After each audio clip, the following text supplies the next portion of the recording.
memuaskan syahwat ya. Satu orang saja APBN kita dirugikan. Ya sementara ada narapidana berkeliaran nggak diproses. Ya ada yang namanya Sylvester Matutinga itu sudah terpidana, sudah inkrah, yang harusnya segera diproses malah dikasih jabatan komisaris. Bagaimana negara ini ya? Dan ada satu lagi juga, dugaan banyak orang ini ya, ini penting sekali untuk saya sampaikan sebelum saya masuk ya. Dugaan banyak orang, banyak ahli, banyak analis ya, bahwa kita duga bahwa justru sekarang itu isu ini bergeser menjadi upaya delegitimasi terhadap Presiden Prabowo Subianto. Artinya kalau seandainya jadi nih 12 tokoh ini dikriminalisasi dengan laporan polisi yang tidak jelas seperti itu, berarti Presiden lemah. Berarti Presiden lemah secara hukum, tidak mampu untuk menguasai kepolisian. Itu kan yang terjadi sekarang ini, kita melihat tendensinya. Jadi sengaja untuk digeser, bukan untuk lagi melayani syahwat dari satu orang itu saja, tapi dugaan banyak orang itu juga bertendensi untuk mendelegitimasi presidensi Presiden Prabowo Subianto ya. Ini apa yang bisa saya sampaikan ya untuk pagi ini, nanti saya akan lanjutkan ya pas makan siang ya. Ada apa aja persiapannya? Oh persiapannya ya. Ini juga pelajaran untuk semua rakyat Indonesia ya, bahwa kita ini benar-benar dengan pelajaran, dengan apa yang saya alami itu, jangan pernah buta hukum. Kita semua tuh harus melek hukum, dan kita juga harus melek teknologi. Ya, Anda baca tulisan kami, hasil penelitian kami, Anda akan tahu bahwa dengan teknologi yang sudah kami jelaskan di buku Jokowi's White Paper ini, sesungguhnya kebohongan itu nggak ada tempatnya lagi. Ya, kebohongan nggak ada, orang bisa bohong. Jadi kalau ada orang yang masih mau berbohong dan masih kepengen berbohong, itu orang itu kudet, jadul. Karena dengan teknologi digital forensik, teknologi metakognisi yang saya jelaskan di sini ya, bahkan lie detector aja udah nggak butuh loh.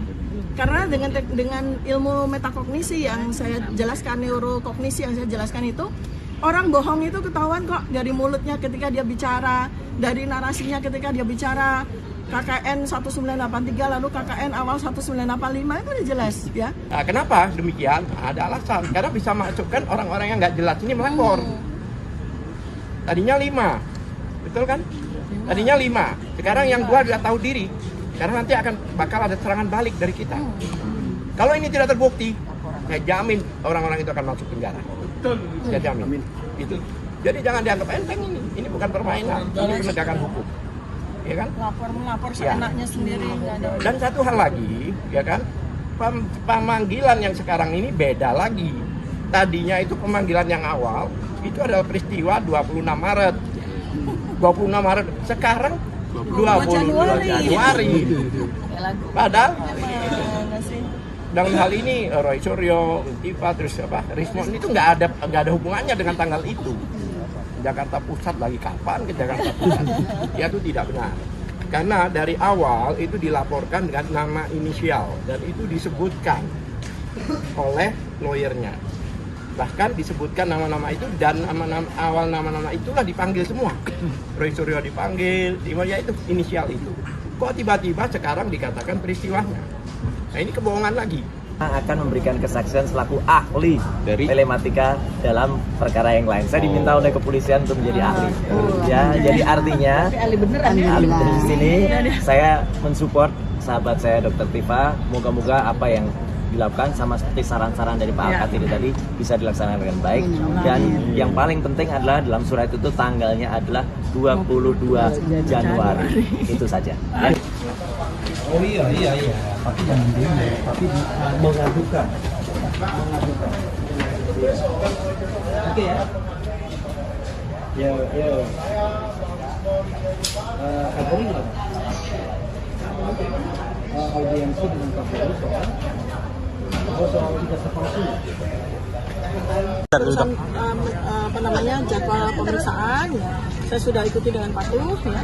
Ada 79 pertanyaan, tapi satu pertanyaan ada A, B, C, D, E, F, G hanya. Jadi cukup banyak ya. Tadi saya tidak terhitung karena 79 pertanyaan, dan saya jawab yang nomor 1 tuh begini. Jadi saya punya jawaban dengan syarat. Saya akan menjawab pertanyaan yang disampaikan dengan syarat ijazah asli atau ijazah dari Joko Widodo ada di meja ini, saya bilang gitu. Nah ternyata ada sebuah jawaban yang bikin saya surprise, karena ternyata kata pemeriksa saya itu sampaikan bahwa ijazah itu sudah tidak ada lagi di Polda Metro Jaya, dan itu tidak pernah disampaikan kan kepada khalayak, kita semua tidak tahu. Dan posisi dari ijazah itu sekarang ada di Mabes. Berarti tadi nggak Ada di sempat Mabes ditunjukin ya, Bu? dan sedang atau sudah dilakukan uji forensik, lab forensik gitu. Nah, tentu saja saya langsung tanya, loh, kok tidak ada pengumuman apapun di media massa, dan kemudian juga tidak ada rilis dari Polda Metro Jaya bahwa ijazah itu sudah tidak ada di sini, sebab dan sudah dibawa ke Mabes. Harusnya kan secara transparan PMJ Polda Metro Jaya harus sampaikan dong bahwa si ijazah itu sudah tidak ada di sini.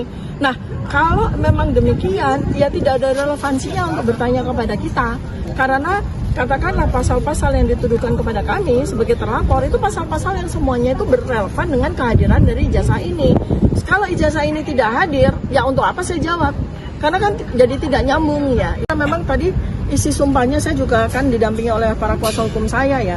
Isi sumpah itu agak riskan bagi saya untuk saya tanda tangani, dan secara undang-undang saya boleh untuk tidak menandatangani sumpah tersebut. Karena begini, jadi dari seandainya nih nauzubillah min dzalik ya, tentu saja saya tidak ingin ini berkembang gitu kan ya. Saya ingin masyarakat tuh jangan sampai jadi korban kriminalisasi oleh satu orang ini loh gitu loh. Jadi jangan sampai polisi ini mengikuti syahwat dari satu orang gitu loh, dan mengorbankan semua kepentingan. Karena ingat baik-baik ya bahwa kita beracara seperti ini ya, itu membutuhkan dana besar sekali, dan itu dana APBN, dana pajak rakyat ya. Dan ketika kemudian setiap hari tambah lagi orang yang diperiksa, itu berapa banyak dan sampai berapa lama, itu ya yang saya sayangkan di dalam. Padahal persoalannya kan sangat sederhana. Pak Joko Widodo punya nggak sih ijazah? Ya kan? Kalau memang katanya itu sudah disampaikan ke Polda Metro Jaya, itu ijazahnya asli apa tidak?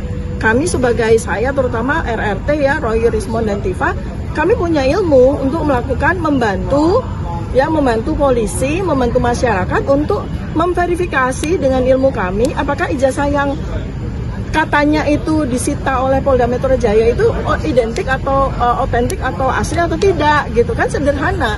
Jadi kami pun juga bisa menyampaikan kepada masyarakat.